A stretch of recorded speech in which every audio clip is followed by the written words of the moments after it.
How you doing, ladies and gents? Welcome back into the channel. We're going to be going through a Q&A here with our guys in the Discord group. I'll pop in the little channel there, questions for Jamie, and just ask for some different questions apart from the ones that I've already answered. So if you someone that listens regularly into the content, there should be some different answers here and just some different questions. So we'll start off with Gumby there.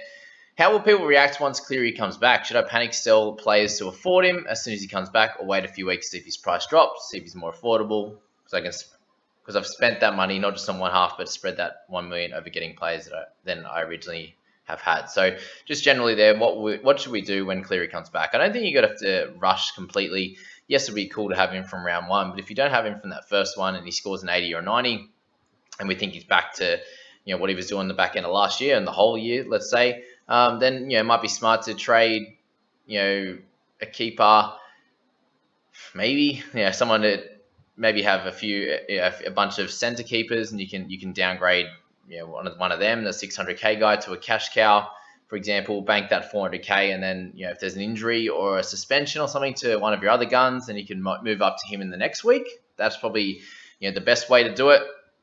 But I wouldn't be. It's probably going to be a 2 to 3 week process to try and garner the funds to pick him up. So obviously, don't blow up your team completely to get him, but that would be kind of the idea for Cleary in that time period. But we're not sure exactly when he's coming back. Could be around 4, 5, 6. We don't know. So just wait up until that. And I wouldn't be sitting there with 400, 500k right now. Maybe 2 to 300 is okay, but 4, 500 is a little bit too much because you're just going to lose too many ranks over this period of time, unless you're sitting with all the cash cows and they're doing really well, which they won't every week. Then that's probably not the best idea. Would you recommend selling Turbo this week to prevent losing cash? Originally set up my team with enough spare cash to do a direct swap for Cleary, but I'm worried Turbo will lose too much cash and I need to trade him plus the keeper to get in Cleary when he's back.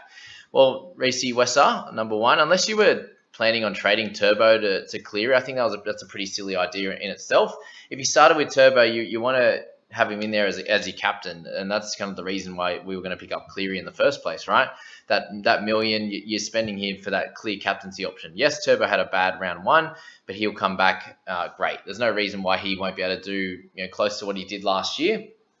Whether that's a 70 or an 80 average, I think he'll be able to get somewhere close into that 70s. And if you expect him to do that, I think that would be great. Someone like Payne Haas, he's not going to get 85 every week, so Turbo is still a great option. I wouldn't be looking to move on Turbo at this point.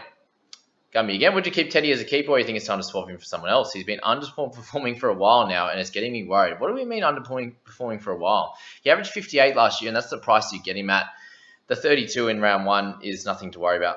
He would be a viable alternative to Welch. Now he's confirmed out. So guys like you and Aiken are going to be great. Jai Arrow is another solid one.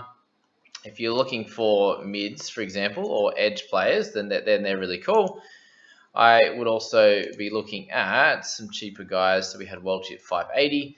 If you can get anyone around as I said, the Arrow. Matt Lodge comes back this week. He'll be fun to have a look at. Stefano's always are going to be a solid option. At that price point, I would go to guys like Jeremiah Nanai. He would be decent. Tom Gilbert is someone that I have on the watch list. So if you really like him, then he's an option. Maxi King, if you want to go downgrade, or you can select anyone in any other option. Whether fullback seems to be a place that people don't have a lot of cover, so that could be interesting as well. That's a decent one there. Is Alea worth holding? I think that just at the price point, he's probably not worth trading out, just unless you can do a straight swap to one of those guys. How does the strategy differ between head-to-head and overall rankings? I still don't get how they can be different. So head-to-head, mate, very, very different in terms of you're not trying to score amazing points during the bye rounds, whereas your overall strategy, you need to have the necessary amount of players during those bye rounds to score decently and hold your ranks or improve your ranks. So you'll be using a lot more trades during that period for a classic overall team. As a head-to-head team, that's when you put your feet up, relax, you're just accumulating guns over this period and building up your cash cows so you can generate that cash to bring in keepers down the track. I hope that helps. I think Kobe Hetherington is a buy this week. I don't think he is a buy at all this week, just with him on the bench. Let's wait till we see him on the bench and see what happens, how many minutes he gets, and see what happens when he gets into the starting side. Fantasy Phil, hey Jamie, could you maybe include one of your videos if there's a right order if you're doing multiple trades? Okay, so I had a little bit of a read of this. So what he means exactly is if you're actually going to trade, so we'll jump into that section, right? what he's asking with is you don't want to get locked out of a trade. So if you're trading out a guy that plays at, so if you trade out Angus Crichton, for example, and he was to play in round one and in game one, and you're trading in, say, Jeremiah Nanai, who's playing on a Saturday night, right? If you've done Crichton to him and it gets to Friday and Nanai has been moved back to the bench or he's out for injury or something like that, you will not be able to reverse that trade. Okay, so I'd be looking. What do you and what else he means by that is the money as well. You want that to work out. So if you're trading out a big price player for a lighter price player, then that's going to be okay at any time during the week. But if you're trading out a cheapie and bringing in a gun with that exact trade, so cross the line there. If you're looking at the screen in trade one, bang bang, then you would not be able to trade just reverse that one trade. You would have to reverse both trades to get for that to work out, if that makes sense. So you'll come across that maybe 2 to 4 times throughout the season. It's definitely something that I've got, I want to reverse it because this has happened.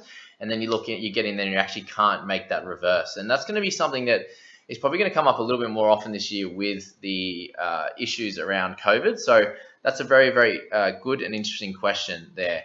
The other thing to think about is if the two players play in similar games or on the same day, for example, that would be better because that'd be an easier way to reverse that trade rather than having one at the start of the week and one at the end of the week. So that's a very nice question, Mr. Fantasy Phil. Love the picture of you there too. All right, we've talked plenty about the probability of Turbo returning to 21 form, but Noah's really questioning if Cleary will. I understand he's been consistent for a while now, but coming off big shoulder surgery and a big break, do you think he'll return to form immediately or take a while to settle? He might take a game or two to settle, but remember he had a bit of time off at the back end of last year with his shoulder, and he's come back saying that it feels a lot better than it did before he had surgery, for example, in the back end of last year, and he came back and still did really well. So I have no issues with him coming back and scoring in the 70s straight away. He just does so much on the park, and he's an amazing player that I think he can do it straight away. I'm probably not going to bring him in straight away if that helps you with your question. Should we wait a few games before we pick Cleary? Yeah, I think that's a decent idea. I want to get rid of Russell and Bailea because I don't want to trade out a starter. It would leave me with 528k. So if you did both of them, that's not a lot of money to bring in players. And if you're looking at the option he's got here, Baker, Fafita, Morea, Hunt, just not a lot there. I just leave those guys. There's nothing you can do. I wouldn't be picking up any of those players. I think that's a silly trade, for example. Just don't do it, really. Do you think Brian To'o will be a buy at some point in the season, or is that starting price just too high? Well, if he keeps scoring low for a bit, his price is going to go down. He's someone that's going to be a great player. Just the tackle bust is the issue. Obviously, that drops a lot for him, but the run meters, and if he's scoring a lot of tries, he's going to score really well in your team. All right, Jamie, you have a Cleary IKR. I have Cleary in right now. What does that say? I know, right? Maybe. I know I should keep him, but with Ilias not really firing and Walters and Snyder with their situation, I'm going to miss about 100 points, probably more in the 2 rounds minimum holding him, in my opinion. Thanks in advance. Yeah, I suppose that was the issue. Things are going to come up, and if you have a red dot from the start at that much price, that much of a price is going to make it tough for you. Can you just bring in another half? Have you got Kurt Mann that you could cover? That's kind of the options. I feel like if you started with him, you can't trade him out now. A lot of people are going to be wanting to bring him in 3 to 4 weeks, so you have that up. And if you get rid of him now, you've wasted that opportunity that you've given to yourself by starting with him. So I think you just got to hold and have some cover elsewhere, with whether it be a Burton, a Mann, and obviously the 1 week with Schneider, he's going to do pretty well also. It's hard to trade now if you haven't got it. So to bring him in, I think it was a must-have from the start. I think you should have him if you can, but don't trade keepers to get him, if that makes sense. If you've got a Brandon Smith and another mid-ranger, for example, you can go to a Kashi and Haas. I think that's a good option. Is Tom Gilbert a buy? How many minutes do you expect him to play? I can expect him to play big minutes for this next little period, but who knows after that? Does Hallam Lukey get his spot? Does Gilbert go back to the bench? Who knows? There's a selection of things. Does Lolo go to mid to the prop? And we get Ruben Cotter back. There's a lot of questions. I'm expecting him somewhere between that 60 to 70 minutes on that edge, but moving into the middle as well. So I think he's a decent buy, but I'm happy to watch him for a couple of weeks. Hey Jamie, what to do with Maddo? Thinking of trading him to Gilbert and banking the cash for when Cleary is back. That's a solid option, but again, I'm on the watch list for Gilbert. other guys in that cheaper range you could get, or you could go straight to a current or something like that would be decent too. Eshe Lad. Hey Jamie, looking forward to Cleary's return. Best way to getting him back in the team without sacrificing too much. Now, there's no real good way, mate. You're going to have to get rid of a couple of keepers, really. So that's why I'm not looking at building up too much cash to get him now. We have to make money. We have to, the more money we can make over the next few weeks with these mid-range, with the keepers, with the cheapies, the better chance we have of getting Cleary back as soon as possible. Hey, Jamie, I've had a lot of Cleary questions. Kept some cash to get Cleary back, but I've realized it won't be enough unless I destroy my team when he returns. Everyone's going to have to destroy their team to get Cleary back if they want him straight away. So that's the issue. Uto to Tango, Andrew Fafita to Josh King. No, just hold Fafita. That would be silly. That would, that's decreasing the amount of funds you would have left. So, no, I think just hold, mate, with that one. Just to bring in Tango, I think you just can leave that cash cow and see what Stefano does and see what Andrew Fafita does. I think that's the best way. Amone or Walters to swap for Nanai.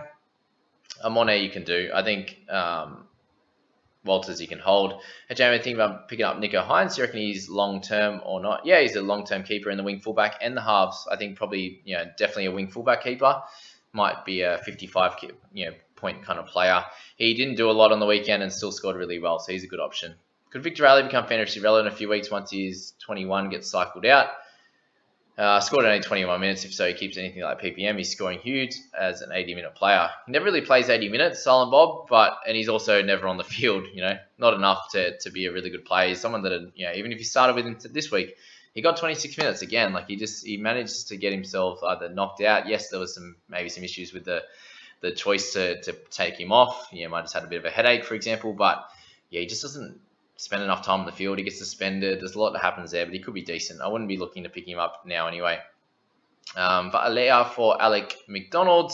I think McDonald's on the watch list. I'd probably leave Alea at this point. Would you trade Amone or Ilias? Only if you can get one of the must-haves, which I've spoken about. Brandon Smith for Harry Grant. Do it.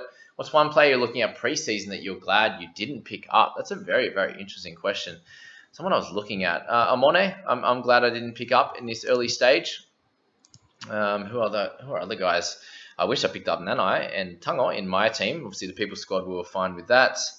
Who am I glad I didn't pick up? What do we got on here on the side? So Turbo, I'm happy with. I didn't pick up. Other guys I was interested in. There weren't too many that I was super interested in. Tedesco, I was probably interested in. So glad I didn't start with him, just with his low score to kick it off. Other than that, Lucy Leilua, Brandon Smith I had some interest in, so I'm glad I didn't pick him up. Dylan Brown I do have. That's probably it, hey. I'm happy with the mids that I chose, like the mid-range guys that I chose. I'm glad that I didn't pick up for more, who I was interested in. I say that's probably it, guys. Other than that, I had a pretty solid start in my team, for example. So happy with that. Thoughts on Jackson Bolo for a replacement for Russell, and is Jairo a must? Jairo is not a must. He's definitely on the watch list. I didn't put him in that last video. Johnson is definitely a sell, by the way. I forgot to put him in there. Jairo is on the watch list, but he's a good option as well. Not a must-have. Jackson Polo, he is a decent replacement, but I'm not expecting him to play that well every week. He'll have it up and down weeks in a team that was he was one of the better players in their team, to be fair. So anyone under 306 will make some decent cash. Just Maxi King at this point. If Fletcher Baker keeps getting late swapped and starting, probably get DPP after the round 6 update. Probably not. He has to continue getting named there on Team List Tuesday. Around what round should our trades be focused towards buy rounds? Probably around the 6, 7, 8 onwards, I'd say would be a good idea. I'll start speaking about that when I feel like it's a bit more relevant, Smithy. Is Highland Lookie a hold? Yeah, I think you just hold him. He has the opportunity to possibly play big minutes in the upcoming future, so keep him in your side. JB's, hey Jamie, thinking of trading Amone for Josh King, so I don't have to start Ilias this week. Don't trade players just for the sake of it if you like to cover points. We saw this last week. People brought Suwali in for Tango, for example. I just think that was probably not the best idea because now you have a red dot when there's Snyder in there. You got Walters that isn't going to score amazing. Sean Russell, Valea. There's so many guys that we are now having red dots that I think, doing that is silly. So trading for the sake of just not starting someone this week, I think is silly. If you want to trade him for Josh King, you think Josh King's going to make a fair bit more cash, then okay.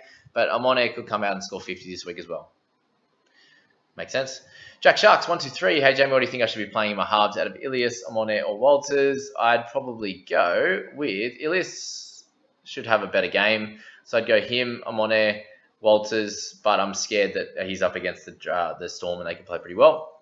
Or should I move Hines to the halves and bring Berry in the wing fullback position? I think that Berry could have a decent game this week, so I'd probably almost put him over Ilias. But in the halves, you have a better chance of scoring consistently than you do in the wing fullback. Berry is very solid though, and had no attacking stats, so he could score 50 as well. Love the content, by the way. Thank you very much, Jack Sharks. I appreciate it.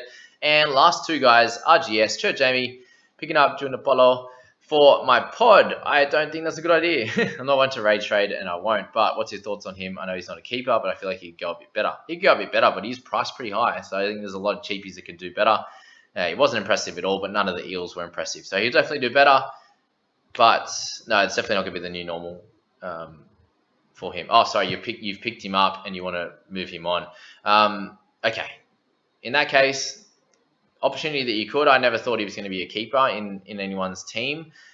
A lot of people did, but he also had no offloads and stuff last week, so he could improve on that. I'd probably hold him unless you got a clear, one trade option rather than doing two trades.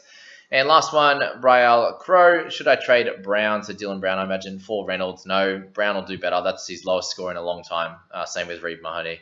So that's that, guys. I hope you enjoyed that Q&A and I hope it answered a few different questions for you and a few that you may not have thought about, especially around some of those interesting, intricate trade sections there. If you haven't subscribed to this channel, please do. I would appreciate it so much. We're growing really nicely and I appreciate all your support, guys. We'll catch you in the next video, which is going to be going through the trades that I make in my teams. Have a great day, guys.